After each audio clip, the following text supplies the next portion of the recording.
Assalamualaikum warahmatullahi wabarakatuh. Good evening, Miss Waalaikumsalam. Aulia, and good evening, everyone, and welcome to our first session. My name is Puspita Dewi, and my friend. My name is Risman Agung Prayoga. Today, we will presenting about reading comprehension of non-fiction passage. Before that, let's do a quiz about English vocabulary.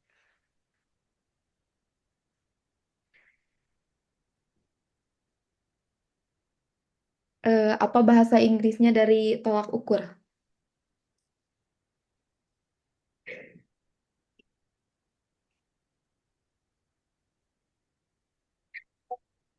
Benchmarking, Oke. Apa bahasa Indonesianya cohesion? keterpaduan atau kohesi. Bahasa Inggrisnya penyebaran. Hmm. Dissemination, Oke. Apa bahasa Inggrisnya kelayakan? Kelayakan. visibility, Visibility. Kalau bahasa Indonesianya iteratif. that it,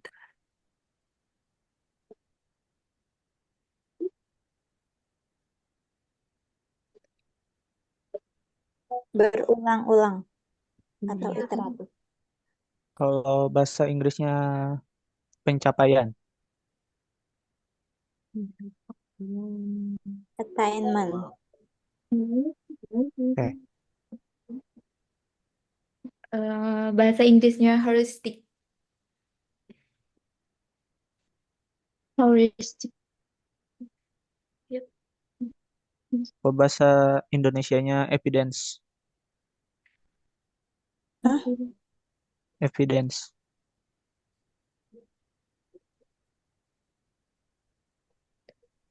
Evidence.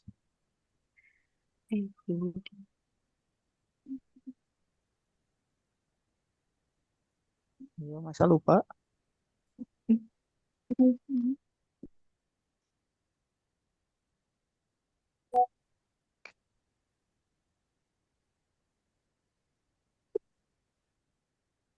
Hmm.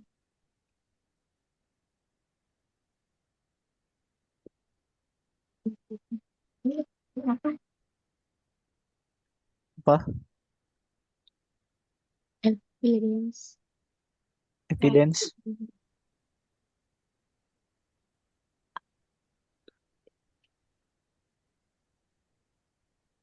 Bukti, bukti bang, bukti. Oke. Kalau bahasa Inggrisnya menetapkan.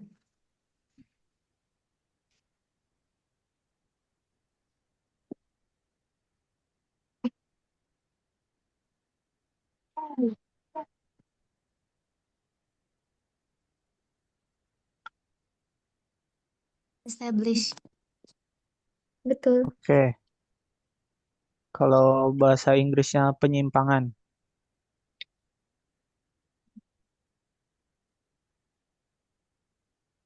Deviation. Oke. Okay. I guess that's enough. So now I like to pass the floor to Risman Agung Prayoga. Oke. Reading comprehension of non-fiction passage. Next, introduction. Reading comprehension is a vital skill for understanding and extraction information from non-fiction passage. Jadi pemahaman bacaan adalah keterampilan penting untuk memahami dan mengekstrak informasi dari teks non-fiksi.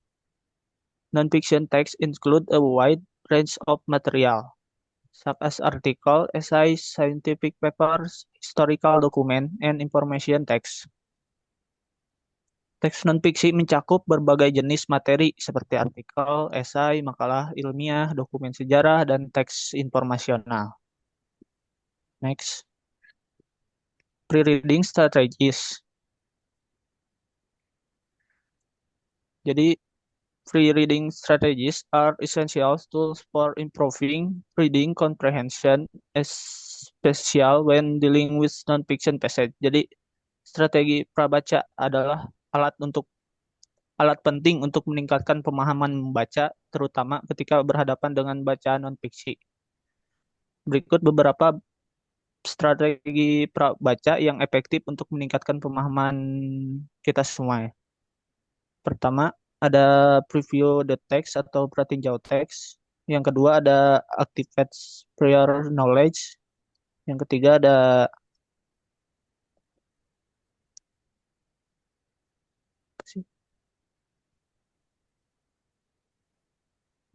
ada prediksi, tetapkan tujuan membaca atau set reading goals. Yang keempat, predict content. Yang kelima, ask question. Yang keenam, identify key vocabulary. Yang ketujuh, consider the source. Yang kedelapan, text structure. Dan kesembilan, skim and scan. Next. Oke, untuk selanjutnya, active reading technique. Technique quiz. Active reading technique quiz are strategies that involve engaging with a non-fiction. Jadi, teknik membaca aktif adalah strategi yang melibatkan keterlibatan dengan teks non-fiksi secara aktif dan bertujuan untuk meningkatkan pemahaman dan retensi. Beberapa teknik membaca aktif yang penting untuk bacaan non-fiksi adalah highlight and underline, sorot dan garis bawahi poin penting. Annotate, berikan catatan anotasi di teks. Summarize, buat rangkuman. Ask question, ajukan pertanyaan sepanjang membaca. Make connection, buat hubungan antara teks dan pengalaman. Dan visualisasikan konsep-konsep. Next. Identifying the main idea. Mengidentifikasi ide utama dalam bacaan non-fiksi adalah keterampilan pemahaman bacaan yang penting yang membantu pembaca memahami pesan dan tujuan utama. Berikut beberapa langkah demi langkah untuk mengidentifikasi ide utama dari sebuah bacaan. Yang pertama, read the passage, baca teks secara keseluruhan. Yang kedua, fokus on opening closing paragraph atau fokus pada paragraf pembuka dan penutup. Yang ketiga, consider the structure, pertimbangkan struktur teks. Yang keempat, look for phrases atau perhatian kata atau frasa kunci. Yang kelima, identify topic sentence, identifikasi kalimat topik. Next.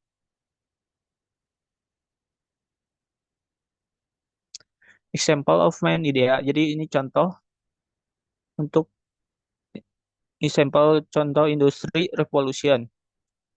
Main idea, the passage main idea is that the industrial revolution was a fraud of significant technology advancement with far-reaching social, economy, and environmental consequence.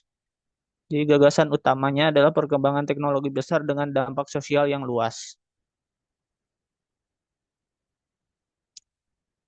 Oke, next. Sama Puspita.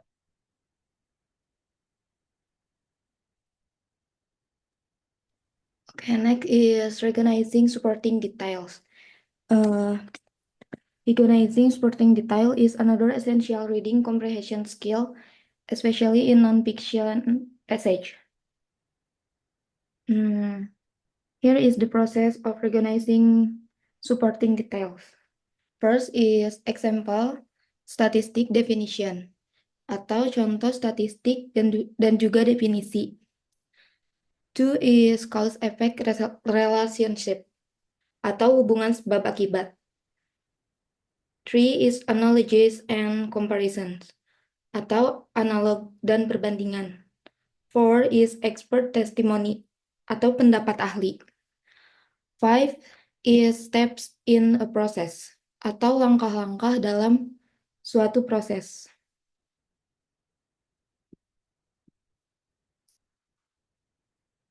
Next is grappling with difficult vocabulary. Grapple with difficult vocabulary is a crucial reading comprehension skill that involves dealing with unfamiliar or challenging words encountered while reading non-fiction passage. First is use context clues atau gunakan petunjuk konteks. Two is prioritize critical words atau prioritaskan kata yang penting untuk dipahami. Three is use a dictionary atau gunakan kamus jika itu diperlukan. Four, example, perplex and elusive from a sentence on dark matter. Contohnya yaitu perplex dan elusive dalam kalimat tentang materi gelap. Next is identifying text structures. The first is cause and effect atau sebab dan akibat. Two is chronological order atau urutan kronologis. Four is compare and contrast atau perbandingan dan kontras. Three is compare and contrast atau perbandingan dan kontras. Four is problem and solution atau masalah dan juga solusi. Example of text structure. Beyond physical health, exercise has significant mental and emotional benefits. Physical activity triggers the release of endorphins, the brain's feel-good chemicals, leading to reduce stress and improve mood. Engaging in exercise also promotes better sleep and enhanced cognitive function. This pattern of presenting the cause followed by its effect is characteristic of cause and effect text structure.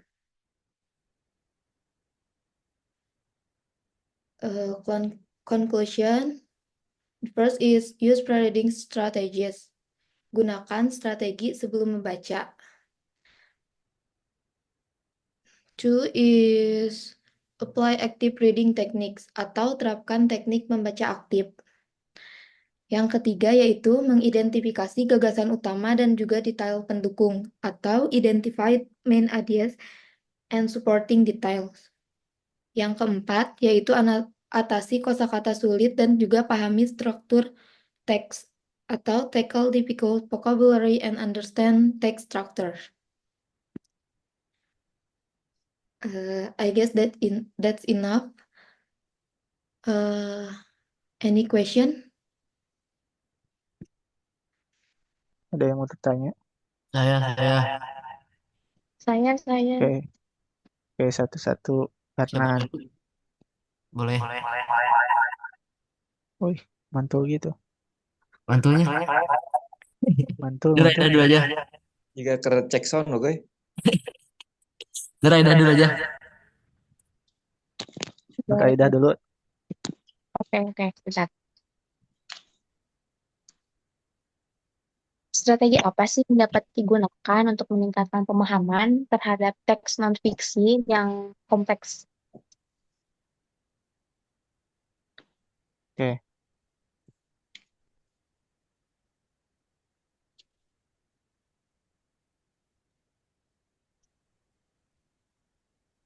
Ada Oke, udah belum?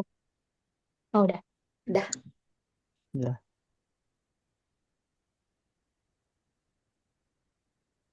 Oke.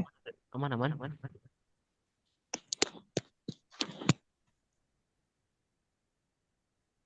Yes. Mantul kayaknya. Biarin dulu ya. Oke, selanjutnya, pertanyaan selanjutnya. Saya ingin bertanya, Aku mau nanya.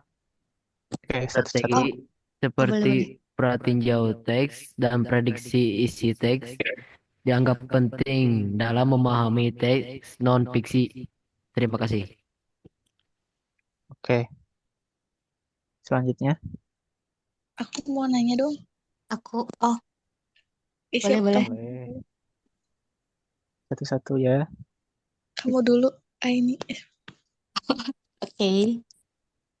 Aku mau nanya, dalam konteks teks non-fiction, itu bagaimana sih caranya pembaca dapat menilai objektivitas penulis. Terus apa saja indikator yang bisa digunakan? Udah. Oke, Aku mau nanya, Boleh. kan tadi ada use spreading strategis. Gunakan strategis membaca itu kayak gimana sih contohnya? oke. Udah ya, empat pertanyaan. Ya, Oke, push. Aku jawab punya Aidah dulu ya.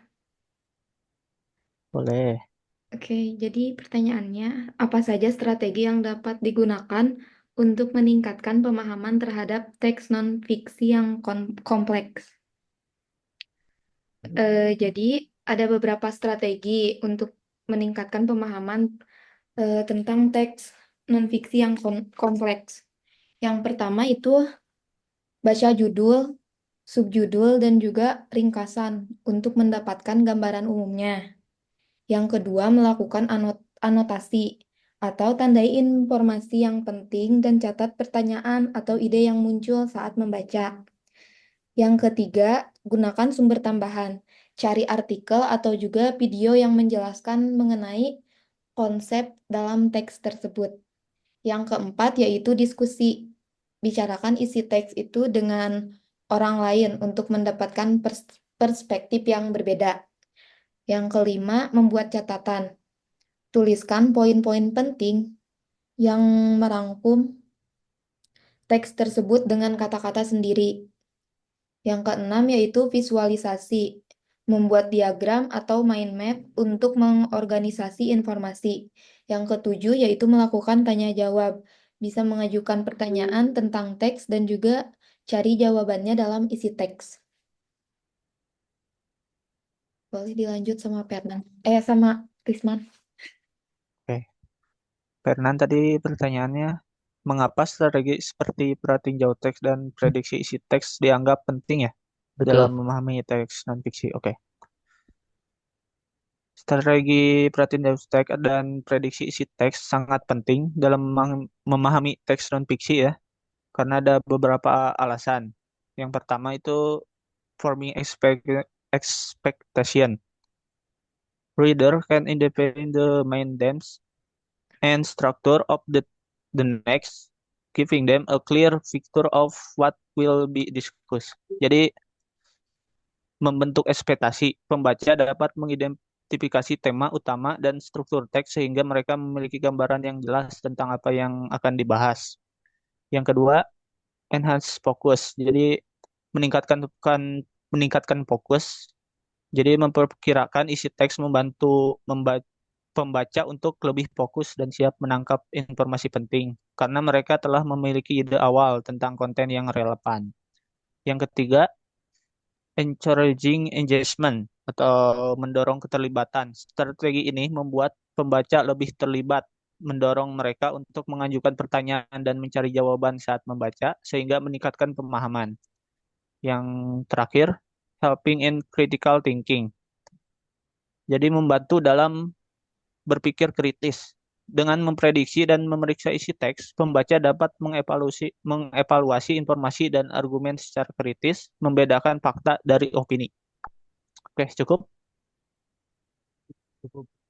Terima Oke. kasih Risman. Oke, sama-sama. Selanjutnya siapa? Ini Ini ya. Ini tadi pertanyaannya, dalam konteks non-fiction, bagaimana pembaca dapat menilai objektivitas penulis? Apa indikator yang bisa digunakan? Benar gak? Iya, betul, Risman. Betul sekali. Oke. Ke dalam konteks teks non-fiksi, pembaca dapat menilai objektivitas penulis dengan mempertimbangkan beberapa indikator. Untuk yang pertama, ada source of information atau sumber informasi. Cek apakah penulis menggunakan sumber yang kredibel dan beragam.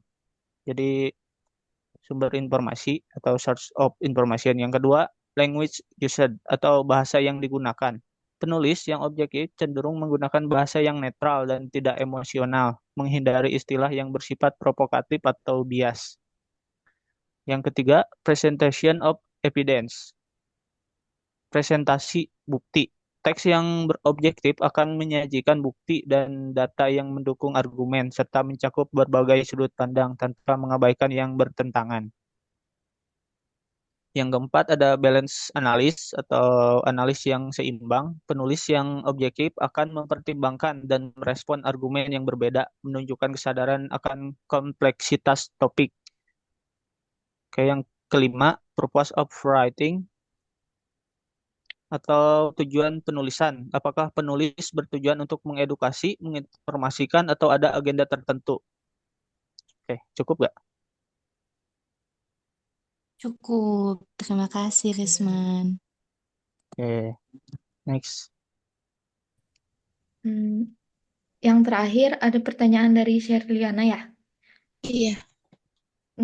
Contohnya untuk menggunakan strategis membaca. Itu kan?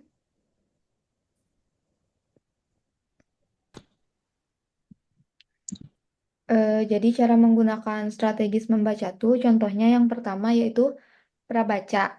Yang pertama lihat dulu judul dan juga subjudul untuk memahami fokus utama. Lalu perhatikan kalau ada gambar, tabel, atau grafik. Ini tuh bisa memberikan konteks visual yang membantu. Selanjutnya, baca paragraf pembuka dan juga penutup untuk mendapatkan gambaran utama. Yang kedua, prediksi isi teks, yaitu dengan membuat hipotesis dengan beberapa pertanyaan tentang isi teks yang ada. Yang ketiga, membaca aktif, yaitu mencatat poin penting dan juga ajukan pertanyaan seputar informasi yang sedang dibaca. Cukup? Cukup. Makasih. Sama-sama.